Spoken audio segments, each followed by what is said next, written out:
Quero convidar você a abrir a palavra do Senhor. Obrigado, Tavinho. Deus abençoe. A palavra do Senhor no livro de Efésios, no capítulo 3. Queria pedir que os diáconos pudessem deixar o ar-condicionado um pouquinho mais frio. Não sei se aí está frio. Aqui eu estou um pouquinho de calor. Se der, né? Se não der, tranquilo também. Meus irmãos, essa foi dessas semanas de prepara o esboço, para o esboço, procura a esposa, abraça a esposa, chora com a esposa, ora com a esposa, volta para preparar o sermão. E eu estou muito feliz porque o Senhor tem sido tão misericordioso com todos nós. E quando a gente abre a carta de Paulo aos Efésios, a gente lembra, gente, é uma carta. E pensar que a gente também pode mandar cartas para os nossos irmãos hoje em dia é tão significativo, tão importante nesse projeto de cartas para os missionários São Gabriel. E lembrando que essa é uma carta do coração de Paulo para aqueles irmãos, falando sobre a doutrina, sobre os perigos que eles poderiam enfrentar ali, encorajando para que a fé deles não desfalecesse no meio do caminho. E então no capítulo 3, ele começa esse novo conjunto de ideias com essa preciosa expressão, por essa razão. Ou seja, ele está fazendo referência a tudo que ele já disse no capítulo 1, no capítulo 2, e aí no capítulo 3, ele diz, por essa razão, e no versículo 14 ele diz, por essa razão eu me ponho de joelhos. A impressão que dá é que o apóstolo Paulo está dizendo, olha, eu vou orar por vocês, por causa de tudo que aconteceu. E aí ele fala assim, mas eu preciso fazer um resumo e um retrospecto do que eu falei. E é isso que ele faz nesse capítulo 3, do versículo 1 até o versículo 14. E eu quero que você acompanhe a leitura agora, em nome do Senhor Jesus. Por essa razão, Paulo, o prisioneiro de Cristo Jesus, por amor de vocês, os gentios, se é que vocês ouviram falar a respeito da dispensação da graça de Deus a mim confiada em favor de vocês. Pois segundo a revelação, me foi dado a conhecer o mistério, conforme escrevi há pouco, resumidamente. Ao lerem o que escrevi, poderão entender a minha compreensão do mistério, o qual em outras gerações não foi dado a conhecer aos filhos dos homens, como agora foi revelado aos seus santos apóstolos e profetas pelo Espírito. O mistério é que os gentios são cordeiros, membros do mesmo corpo e coparticipantes da promessa em Cristo Jesus por meio do Evangelho, do qual fui constituído ministro conforme o dom da graça de Deus a mim concedida segundo a força operante do seu poder. A mim, o menor de todos os santos, foi dada essa graça de pregar aos gentios o Evangelho das insondáveis riquezas de Deus e manifestar a todos qual é a dispensação do mistério que durante tempos passados esteve oculto em Deus, que criou todas as coisas. E isto para que agora, pela Igreja, a multiforme sabedoria de Deus se torne conhecida dos principados e das potestades nas regiões celestiais, segundo o eterno propósito que Deus estabeleceu em Cristo Jesus, nosso Senhor. Em Cristo, temos ousadia e acesso a Deus, com confiança, mediante a fé nele. Portanto, eu peço que não desanimem por causa das minhas tribulações em favor de vocês, pois isso é motivo de honra para vocês. O apóstolo Paulo está falando com os irmãos, não desanimem, lembrem do que eu já ensinei para vocês, lembrem do que há pouco, resumidamente, eu escrevi para vocês, lembrem que esse mistério foi revelado. Antes não havia sido completamente revelado. É a ideia da revelação progressiva, que começa lá em Gênesis, quando Deus se revela para o homem, se revela para Adão e Eva, e sem essa revelação eles não teriam condições de conhecer a Deus, e Deus se mostra.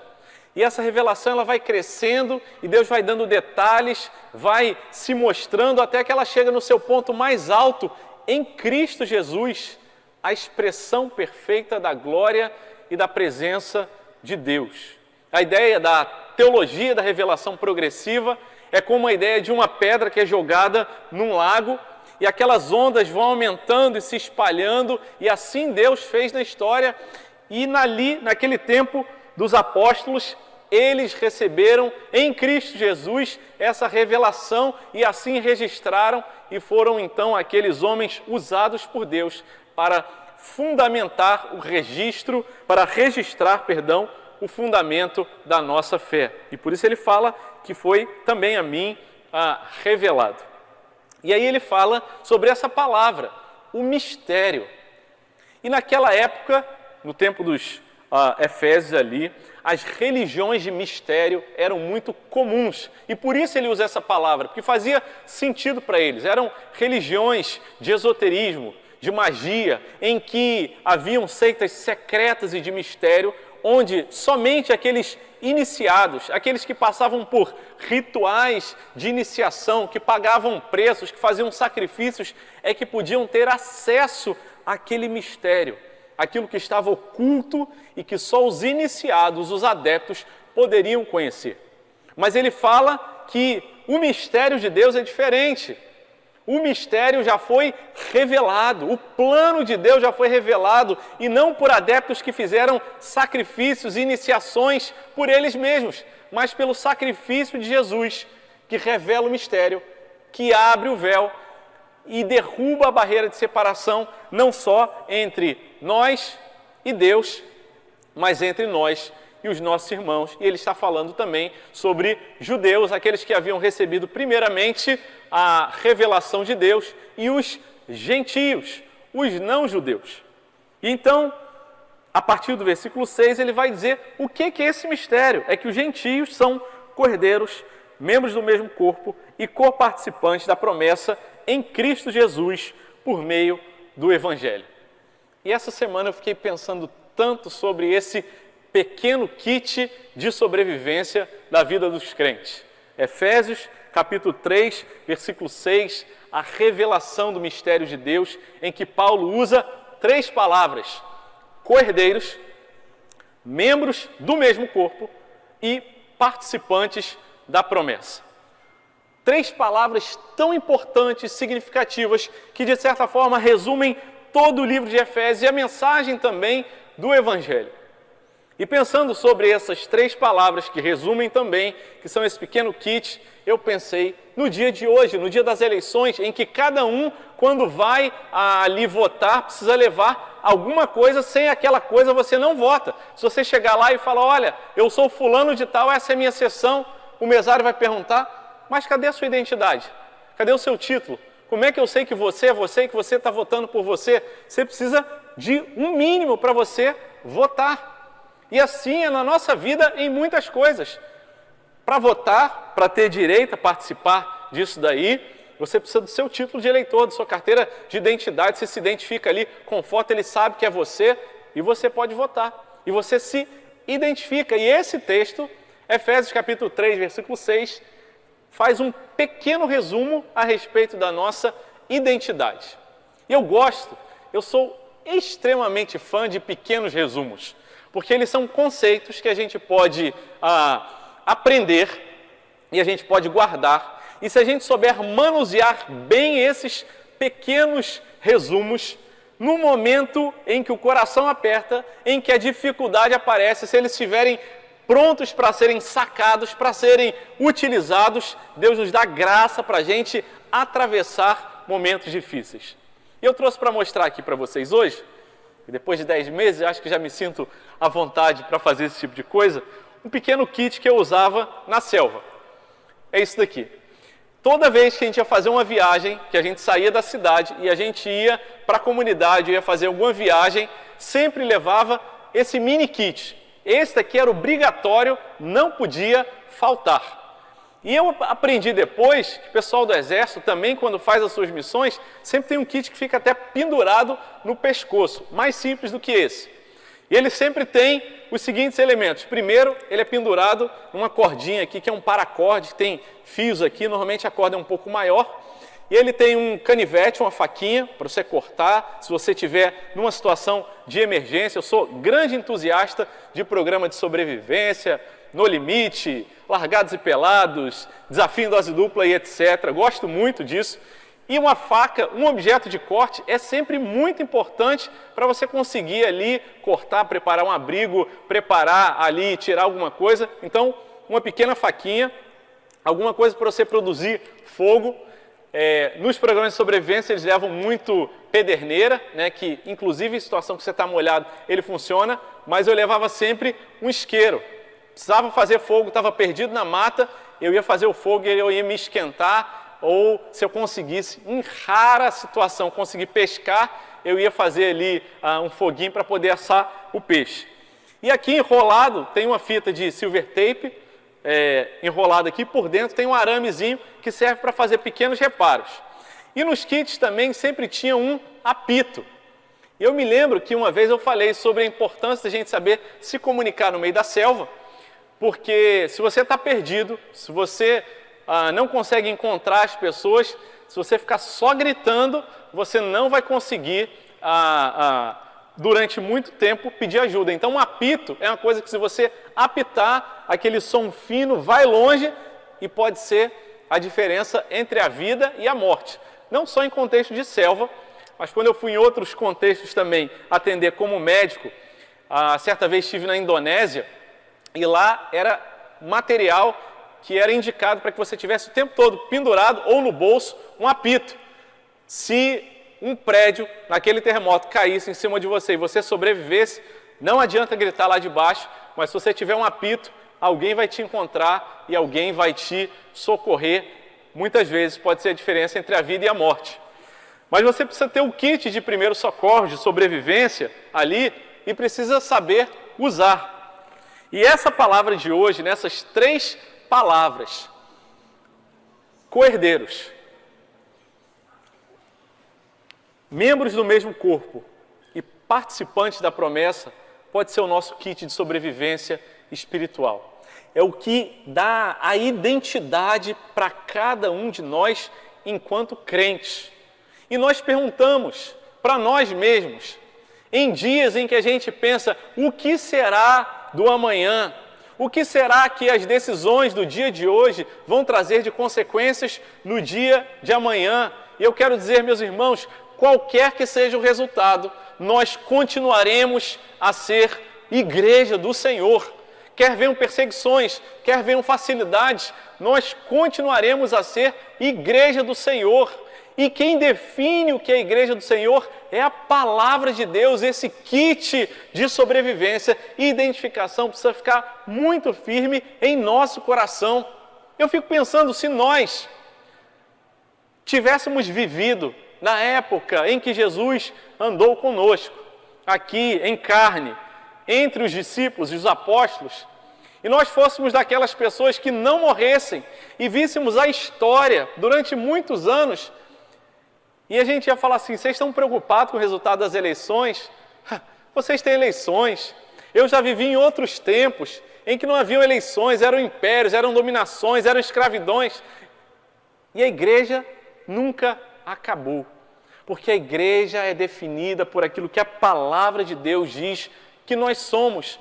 E com a graça de Deus, a minha oração nessa manhã é que a gente saia com isso daqui pendurado no nosso pescoço e amarrado no nosso coração, dizendo, isso é ser igreja. Não depende dos resultados, das configurações do mundo, dos fatos favoráveis ou desfavoráveis. Eu sou igreja porque fui alcançado por Deus e é Ele quem me define como igreja. Quem é a igreja? A palavra de Deus diz, então, nesse versículo, Efésios capítulo 3, versículo 6, o apóstolo Paulo diz, o mistério é que os gentios, nós, são, em primeiro lugar, co-herdeiros. Co-herdeiros. Membros do mesmo corpo e co-participantes da promessa em Cristo Jesus por meio do Evangelho. No grego, no original, tem 3 partículas, uma partícula que se repete 3 vezes. A partícula sim, eles são co-herdeiros, é como se ele estivesse dizendo, vocês são co-herdeiros, participantes do mesmo corpo e co-participantes da mesma promessa. O apóstolo Paulo está dizendo, olha, vocês são ao mesmo tempo herdeiros, ao mesmo tempo participantes do mesmo corpo e ao mesmo tempo participantes da mesma promessa. A igreja é esse conjunto de pessoas, esse grupo de pessoas que, em primeiro lugar, são co-herdeiros. Herdeiros juntos. Herdeiro é, por definição, aquela pessoa que recebeu um benefício, um recurso, um dinheiro, uma herança, que não foi você que trabalhou por aquela herança. Você recebeu como fruto do trabalho de outra pessoa. E essa é a primeira ideia do apóstolo Paulo aqui, quando ele fala o mistério é que os gentios são herdeiros juntos, nesse mesmo conjunto, nessa herança que é compartilhada entre nós. E que herança é essa? É a herança que é apresentada de forma muito bonita no capítulo 1, do versículo 3 até o versículo 14. Já nos atentamos ali sobre a longa lista de bênçãos espirituais em Cristo Jesus. O apóstolo Paulo vai louvando a Deus por tudo que Deus já fez e pela forma como Deus abençoou a vida de cada um dos crentes. Se não vejamos, fomos eleitos, escolhidos antes da fundação do mundo. Não tínhamos feito nem o bem, nem o mal, não tinha característica, competência, não tinha currículo nenhum nosso, mas por causa da soberania e do amor de Deus, Ele nos escolheu. E isso nos define. Nós fomos escolhidos pela graça e pela misericórdia dEle, e por isso não podemos bater no peito e dizer, eu é que escolhi a Deus. Não foi, não se trata disso. Foi Ele que nos escolheu. Fomos chamados de forma eficaz por Deus. Fomos separados. E a palavra é santificados usada na Bíblia.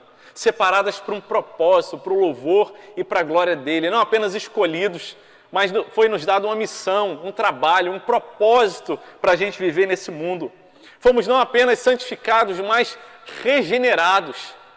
Nós estávamos mortos espiritualmente e recebemos vida. Fomos justificados, tornados justos. Nós éramos inimigos de Deus, mas Deus nos tornou justos. Não apenas fomos justificados, mas fomos adotados. É parte dessa herança que nós somos herdeiros. Nós fomos feitos família. Não se trata de um Deus criador apenas, que criou todas as coisas, a natureza e a sua vida, mas Ele te adotou e falou, meu filho, minha filha. E é isso que nos define. E talvez nós não tenhamos as melhores experiências e o melhor histórico de família com relação a relacionamento com o pai, com mãe, mas Deus está falando, eu sou seu pai, eu te escolhi, eu te amei, eu entreguei o meu filho por você, ele te adotou e é isso que te define.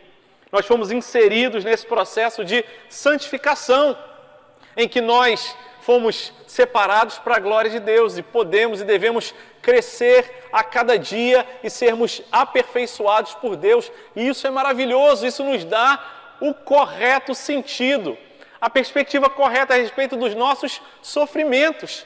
Deus usa os sofrimentos que eu e você passamos nessa maravilhosa herança do cuidado de Deus para dizer, meu filho, você é adotado e você foi colocado no processo de santificação. Você está sofrendo?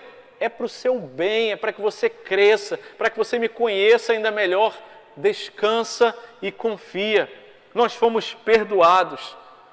Nós não devemos mais nada a Deus. Não há nada que você possa fazer para Deus te aceitar mais. Não há nada que você possa pagar para que Deus se agrade mais de você, porque tudo já foi feito na cruz, em Cristo Jesus. Nós já fomos perdoados e não há pecado tão grande que você tenha feito, não há desobediência tão profunda que Deus já não tenha perdoado pelo precioso sangue de Jesus na cruz. Por isso podemos descansar e, como disse o apóstolo Paulo, podemos ter ousadia e acesso à presença dele.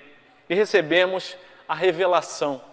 Tivemos contato e acesso a todas essas informações, mas não só na nossa mente, porque muitos podem ler esse texto e compreender racionalmente, mas nós tivemos acesso no nosso coração, porque o Espírito Santo de Deus fez isso. Essa é a nossa maravilhosa herança em Cristo Jesus.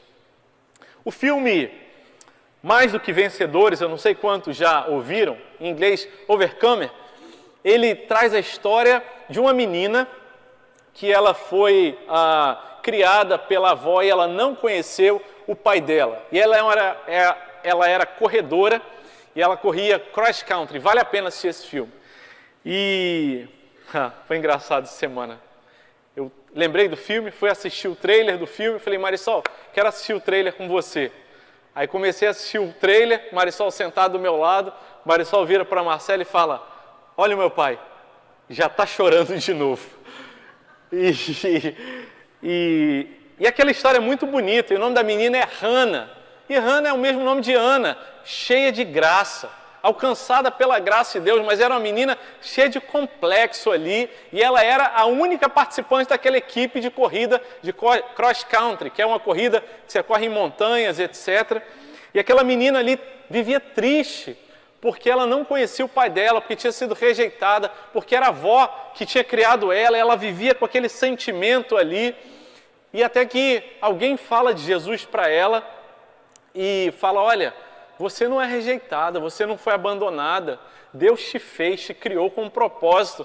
E ela, depois de conhecer a Cristo, a discipuladora dela fala, olha, eu quero que você faça uma tarefa, quero que você pegue a carta de Paulo aos Efésios e leia justamente o capítulo 1, do versículo 3 até o 14, e anote todas as bênçãos que Deus já deu por você. E é um momento tão bonito quando ela faz isso e ela entende, eu sou herdeira de uma grande herança do amor de Deus. Vale a pena assistir esse filme.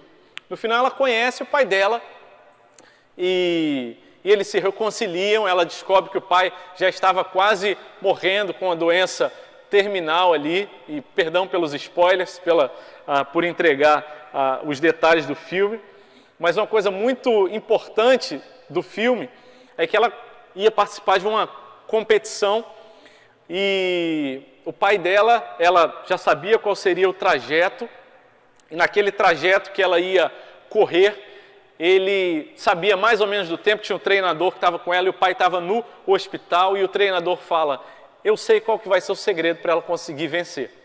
E aí ele foi lá com o pai, o treinador foi com o pai e fez o cálculo de cada lugar, do tempo onde ela estaria passando em cada obstáculo ali, e o pai, naquele tempo, vai gravando instruções para ela. E no dia da corrida, o treinador entrega para ela o fone de ouvido, e ela coloca, e ela escuta a voz do pai, dizendo, olha filha, eu sei que durante muito tempo você não me conheceu, mas agora você me conhece. E eu sei que você está diante de um grande desafio na sua vida. Então se concentra. E conforme ela vai correndo, ela vai ouvindo a voz do pai, falando sobre a importância dela, e fala, olha, eu sei que esse é o momento que você vai ter uma subida, mas concentra, pega um fôlego maior, e agora você vai ter que passar por baixo. Provavelmente vão ter outros adversários tentando ultrapassar você. E conforme ela vai correndo, e a gente vai chorando junto com ela correndo, ela vai correndo e vai ultrapassando, e até que ela consegue chegar ao final, e eu falei, Senhor, é assim que o Senhor faz com a gente. O Senhor nos lembra da herança que nós recebemos, e a Tua doce voz, e a Tua revelação na Tua palavra ajuda a gente a seguir em frente e dizer, Senhor, é o Senhor quem me define, não são as situações ao meu redor, não foi aquilo que fizeram comigo, aquilo que o meu coração diz a respeito de mim, mas aquilo que o Senhor já disse, que é aquilo que a Tua palavra diz. A herança, o relacionamento, a bênção que foi conquistada na cruz, o acesso a Ele. Não se trata de dizer, venha que eu vou fazer alguma coisa por você, é justamente o contrário, é porque eu já fiz alguma coisa por você, é porque você já foi alcançado, porque você já recebeu herança, que você pode chegar até a presença do Senhor. É isso que nos define, a herança que nós já recebemos, porque somos juntos co-herdeiros daquilo que Ele já conquistou por nós. A palavra de Deus segue dizendo, no mesmo versículo, além de co-herdeiros, vocês são membros do mesmo corpo. E que palavra significativa no dia de hoje. Aquilo que nos define como igreja, como povo de Deus, é a palavra que diz que nós somos corpo. E o apóstolo Paulo, ele vai nessa gradação, dizendo, olha, aquilo que vocês já receberam, que foi feito no passado, aquilo que vocês devem viver, ou a forma como vocês devem viver no dia de hoje, como corpo, e ele fala aquilo que vocês devem olhar para frente, como aqueles que esperam a promessa de Deus. Mas eu quero pensar com você sobre esse termo usado aqui, membros do mesmo corpo. E essas 3 palavras em grego apresentam só uma palavra, sim, soma. Ele está dizendo muito mais do que vocês são membros do mesmo corpo. No original ele está dizendo, vocês são o mesmo corpo. Porque a linguagem, os nossos idiomas, às vezes, eles sabotam a gente. Porque quando a gente fala, essa é a minha mão, a nossa língua portuguesa está dizendo, essa é a minha mão, como se essa mão não fosse eu, mas essa mão sou eu. E o que o apóstolo Paulo está dizendo ali, vocês são o mesmo corpo, mais do que membros separados, vocês são um só corpo. E é o que diz a palavra também ali no livro de Efésios, no capítulo 2, no versículo 15. Cristo aboliu a lei dos mandamentos na forma de ordenanças, para que de 2 criassem em si uma nova humanidade, fazendo a paz e reconciliasse ambos em um só corpo com Deus por meio da cruz, destruindo a inimizade por meio dela. O acesso a Deus, ligados a Deus, mas ligados uns aos outros no mesmo corpo. E nessa mentalidade de ter pequenas partículas de informação, 3 palavras, co-herdeiros, mesmo corpo, coparticipantes, eu fiquei pensando e repensando sobre o que significa ser o mesmo corpo. E comecei a pensar sobre o que é o corpo da gente. E lembrei das aulas de anatomia e de fisiologia que a gente tem na faculdade. E pensar que, caramba, que máquina complexa. Que organismo que funciona de forma tão perfeita. Projetado por um Deus tão perfeito. Eu me lembro que uma das coisas que me impactou logo no primeiro ano da faculdade de medicina é quando eu descobri o que era o labirinto, que é uma coisinha que a gente tem dentro de uma parte do ouvido, que quando a gente tem labirintite a gente fica tonto, e é um grupo de canais ali, e parece um labirinto, e ele tem um líquido dentro. E se você vira a cabeça para um lado, esse líquido desce para um lado, você vira para o outro, desce para o outro. E é por isso que quando a gente roda muito, esse líquido fica ali encostado num dos lados daquela estrutura, a gente fica tonto até que o líquido volte para aquele lugar. Eu falei, Senhor, que máquina é essa? Esse corpo foi projetado por Deus, assim como a igreja, esse organismo tão complexo foi projetado por Deus. Com gente, com funções, com trabalhos e missões e lugares diferentes, mas todos um mesmo corpo, um mesmo corpo. Gente diferente, mas vivendo junto. E um corpo que quando começa a funcionar de uma forma que não está coordenada, ele começa a se machucar. E é o que acontece na convulsão, quando o computador central, o cérebro, ele fica descoordenado. A pessoa tem, por algum motivo, alguma descoordenação, ela tem ali uma convulsão ou um derrame, um AVC, ela vai se machucar. Porque é assim que acontece quando a gente se descoordena. Quando em vez da gente obedecer a Deus, obedecer aquilo que o comando central manda para a gente quer fazer a nossa própria vontade.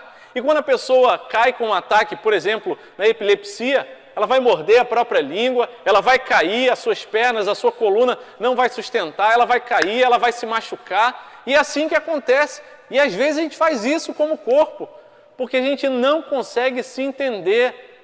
Mas temos a graça e a misericórdia de Deus que fala: meus filhos, vocês podem até estar se machucando, mas vocês não deixaram de ser corpo, coordenado, um só projeto, aquilo que Deus planejou. Cada parte com sua função, como diz Romanos 12, versículo 4, porque assim como num só corpo temos muitos membros, mas nem todos os membros têm a mesma função, assim também nós, conquanto muitos, somos um só corpo em Cristo e membros uns dos outros. Membros uns dos outros. Interdependentes. Não só com mesmos, cada um com sua função, mas um dependendo do outro. Isso é desconfortável. A gente não quer depender do outro. A mão quer dizer: eu vivo sem o resto do corpo. Não vive, não vive. Não, eu corto a mão e eu vou ser a mãozinha da família Adams. Não vai ser. Não dá para viver separado do outro. Ah, mas eu não concordo com o que o outro fala. Não concordo com o que o outro faz. E pior, eu posso até não concordar em algumas coisas, mas o pior é quando a gente começa a odiar a outra parte do corpo. Imagina se uma mão começa a odiar a outra mão. Imagina se uma parte do corpo, em vez de amar, em vez de cuidar, em vez de orar pela outra parte do corpo, começa a olhar para outra parte do corpo que tem diferenças para você e começa a olhar com um olhar de crítica e, em vez de amar e orar um pelos outros, desobedece a Deus e começa a odiar o outro, a desprezar o outro e achar que você é mais importante do que o outro. Que Deus tenha grande misericórdia de todos nós. Se aos nossos inimigos a palavra de Deus diz que nós devemos orar por eles, quanto mais aqueles que são os nossos irmãos, porque somos participantes do mesmo corpo. Tem gente que vai votar hoje num candidato que você não concorda, vai votar no outro, e o outro depende do referencial a partir do qual você está dizendo. Você já orou pelo seu irmão, pela sua irmã hoje? Com sentimento, quando você escuta: não, ele vai votar no outro. Não é possível! Essa pessoa não é crente. Você acha que você pode julgar o outro e dizer se o outro é ou não é crente? Pode não. Só Deus é quem pode julgar. Você conhece a sinceridade do outro? Você não conhece. Mas não é possível, pastor. Não é possível a gente continuar brigando uns com os outros, desunidos uns com os outros, no corpo que foi maravilhosamente projetado e planejado por Deus. Antes o corpo, um cuida do outro. Efésios capítulo 5, versículo 29, quando o apóstolo fala sobre o casamento, sobre homem e mulher, e isso ele reflete a metáfora que vai falar sobre o relacionamento de Cristo com a igreja, ele usa a expressão, Efésios 5, 29, porque ninguém jamais odiou a própria carne ou o próprio corpo, antes alimenta e dela cuida, como também Cristo faz com a igreja, porque, de novo, ele repete: somos membros do seu corpo. Cuida. Cuidar não é odiar, é orar, é se preocupar, é caminhar a segunda, a quarta, a oitava, a 16ª milha. Isso é cuidar. Mas tenha certeza, o corpo ele é feito para crescer, para amadurecer. E tem sofrimentos nesse processo de crescimento, de amadurecimento. Às vezes o corpo precisa se corrigir, se regular. Às vezes o corpo precisa ajudar o outro a cicatrizar e precisa ser usado como o sistema do corpo imunológico que vai trazer proteção, restauração, coagulação, cicatrização para aquelas feridas que foram abertas. No corpo, quando um sofre, todos sofrem. Quando um se alegra, todos se alegram. O que nos define está na palavra de Deus. O que nos define não está nesse mundo. Mas se nós colocamos as nossas definições em ordem de prioridade invertida do que a palavra de Deus nos aponta, vamos sofrer, vamos fazer os outros sofrerem. E em nome do Senhor eu oro: Deus, tem misericórdia, que a gente lembre que nós somos um corpo. somente um corpo em Cristo Jesus. Você pode ter bloqueado a pessoa na rede social, você pode não querer falar mais com ela, mas ela continua sendo seu irmão, continua sendo sua irmã. Você precisa continuar orando por ela, se colocando disponível, ajudando se necessário e falando: eu não vou deixar crescer sentimento negativo no meu coração com relação a ela. Antes eu vou orar, vou amar e vou falar: Senhor, ajuda-nos, Senhor, a ser esse corpo que glorifica o Teu nome. Terceiro e último lugar, a palavra do Senhor diz que o mistério é que os gentios são cordeiros, primeiro. Segundo, membros do mesmo corpo. E terceiro, são coparticipantes da promessa em Cristo Jesus por meio do Evangelho. Em terceiro lugar, nós somos, como que a Bíblia nos define, como que a palavra de Deus diz que nós somos coparticipantes da promessa. Se em primeiro lugar nós somos herdeiros, aqueles que recebemos o que veio do passado para a gente.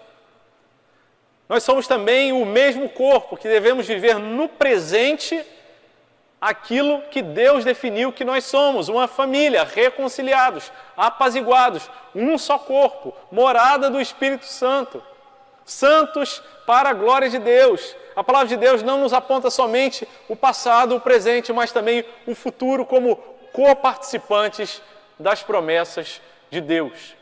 E quando nós temos uma promessa de Deus, de alguma pessoa, a nossa visão, a nossa expectativa, ela aponta para frente e diz que juntos nós somos participantes dessa promessa. Nós olhamos para esse mundo, percebemos as realidades desse mundo, mas o nosso foco está na promessa de Deus. As coisas desse mundo, os sofrimentos, as definições, os problemas, as alegrias e as dores, elas estão na nossa visão, mas não no foco principal, porque nós somos coparticipantes, participamos juntos da promessa. Efésios 2:12, nós lemos antes: naquele tempo vocês estavam sem Cristo, separados da comunidade de Israel e estranhos às alianças da promessa, não tendo esperança e sem Deus no mundo. A nossa esperança não está nesse mundo. Esse mundo não terá redenção aqui, nesse tempo em que a gente vive. Até o último dia da nossa vida nós vamos padecer e sofrer por causa da mancha e da contaminação do pecado. Sim, precisamos trabalhar, precisamos ser disponíveis para Deus, promover a justiça dEle, o bem dEle, mas a nossa esperança não está em ter uma redenção, um Salvador nesse mundo. Esse foi o erro que os nossos irmãos do começo ali do Novo Testamento, eles esperavam alguém que seria um Salvador que ia redimir aquela situação deles, um Salvador de ordem política, que ia libertá-los do Império Romano e do domínio do Império. Mas Jesus falou: não é para isso que eu vim. A minha libertação é muito maior, muito mais profunda e muito mais definitiva, porque o Império Romano passou, mas a palavra e a promessa não passa. Os próximos 4 anos podem ser muito bons ou muito ruins, depende da perspectiva em que você vai olhar. Mas esses 4 anos também vão passar. A nossa história nesse mundo também vai passar, e o nosso coração tanto se angustia, porque a esperança, porque a expectativa, muitas vezes não está focada, ancorada a nossa alma, o nosso coração, na promessa da redenção de Deus, e sim na promessa da redenção desses dias. Se o seu candidato ganhar hoje, ele não vai redimir, não vai trazer redenção para esse mundo. Não vai. Talvez ele faça muitas coisas boas, mas vai fazer outras coisas terríveis. E nós precisamos falar: Senhor, ajuda-nos a olhar para a consumação, para a promessa do Senhor e guardar o meu coração, a minha mente e as minhas emoções nesse lugar, coparticipantes da mesma promessa. Romanos capítulo 8, versículo 23 diz, versículo 22, porque sabemos que toda a criação, a um só tempo geme e suporta angústias até agora. E não somente toda a criação, não somente ela, mas também nós, que temos as primícias do Espírito Santo, igualmente nós gememos em nosso íntimo, aguardando a adoção de filhos e a redenção do nosso corpo. Porque na esperança fomos salvos.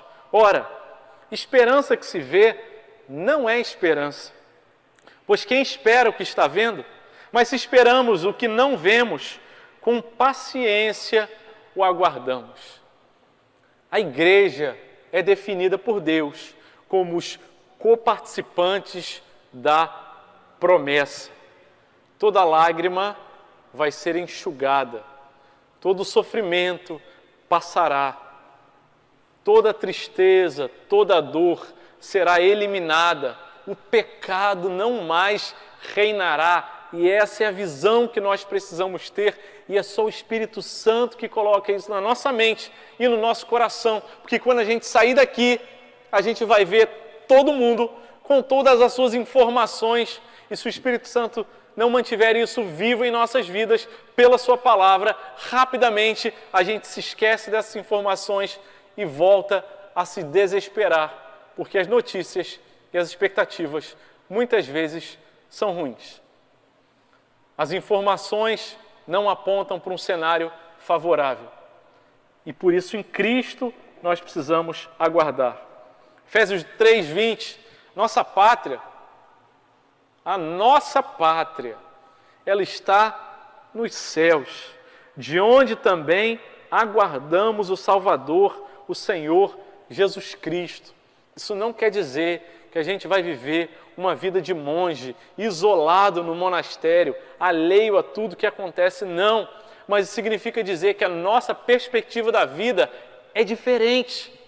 Significa dizer que se as coisas dão muito certo nesse mundo, e você foi muito privilegiado, teve muitas oportunidades, nasceu num lar que teve muitas bênçãos materiais, que bom! Mas não ancore seu coração nessas coisas. Se por outro lado você vem de uma história de vida, de uma família, de um contexto tão desafiador, com tanto problema, com tanta dificuldade, com tanto sofrimento, com tanta limitação, com tanta falta de oportunidade, também não ancore a sua alma nessas realidades, porque elas também vão passar. A nossa alma, a nossa expectativa precisa estar na promessa da redenção, da consumação. Nem apaixonados demais por esse mundo, como se ele tivesse suficiente razão, suficiente propósito para que o nosso coração seja acalentado e seja satisfeito. Nem tristeza e sofrimento e desânimo demais, por outro lado, achando que a minha vida e o meu destino terminam aqui e eu não tenho esperança nenhuma. Não. Vai passar. Vai passar. Tanto a glória, quanto a vergonha, o sofrimento e a tristeza. Sim, a gente olha para esse mundo, luta, procura fazer o melhor, mas a nossa confiança não está aqui. Romanos 8:18, porque para mim tenho por certo, diz o apóstolo Paulo, que os sofrimentos do tempo presente não podem ser comparados com a glória a ser revelada em nós.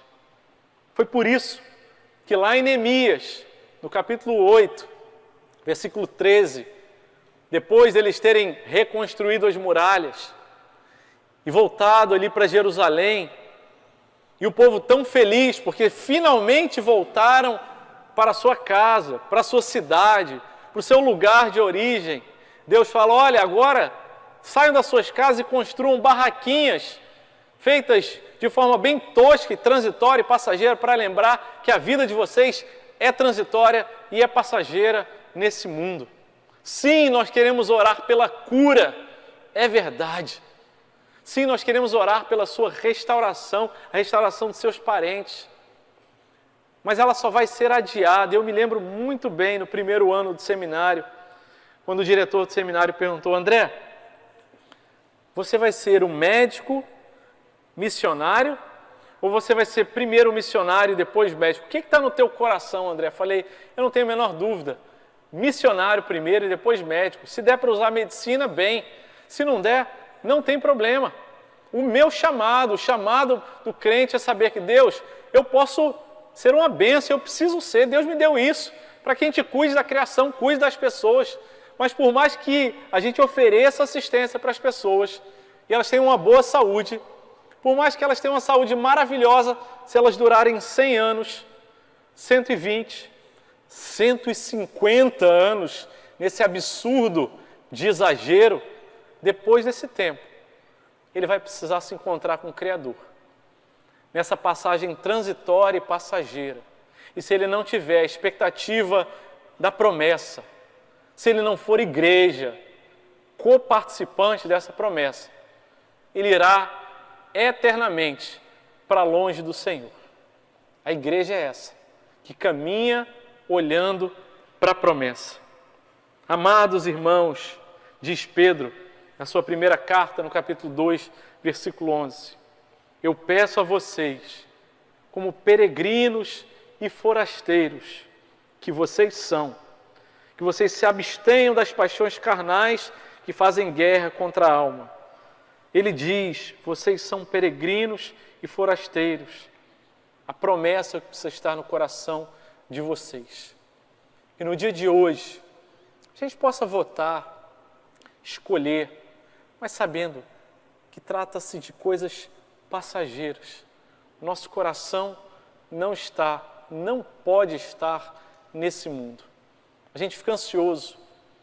Quem aqui pode dizer assim, eu não estou ansioso para chegar 5 horas da tarde, 6 horas da tarde, quando sair o resultado da apuração, a gente vê, esse foi eleito. Todo mundo quer saber, não é verdade? A gente está ansioso para isso, não é verdade? Há um grau de ansiedade que a gente pode viver, ok.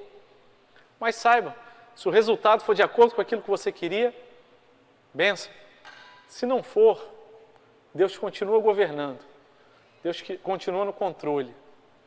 Nós somos os coparticipantes da promessa, herdeiros daquilo que já foi conquistado por nós e membros do mesmo corpo. E assim vamos continuar sendo em Cristo Jesus, por causa da boa e maravilhosa mensagem do Evangelho que a nós foi entregue e revelada. Quero convidar você a fechar os seus olhos, baixar a sua cabeça e orar por aquele irmão, por aquela irmã que você sabe que vai votar em uma pessoa diferente daquilo que você votou.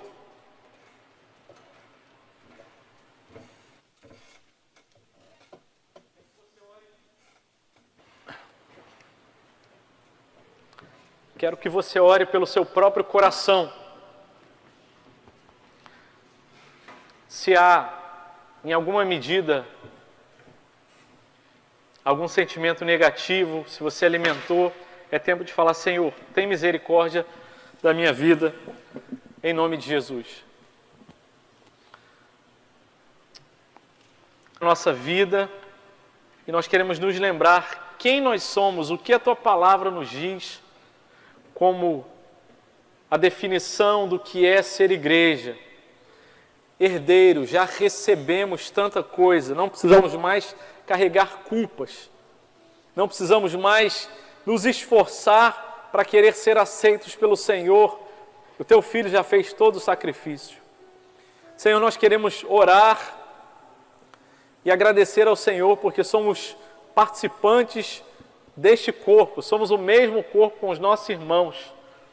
E oramos por aqueles que em assuntos transitórios pensam diferente da gente. Deus, tem misericórdia.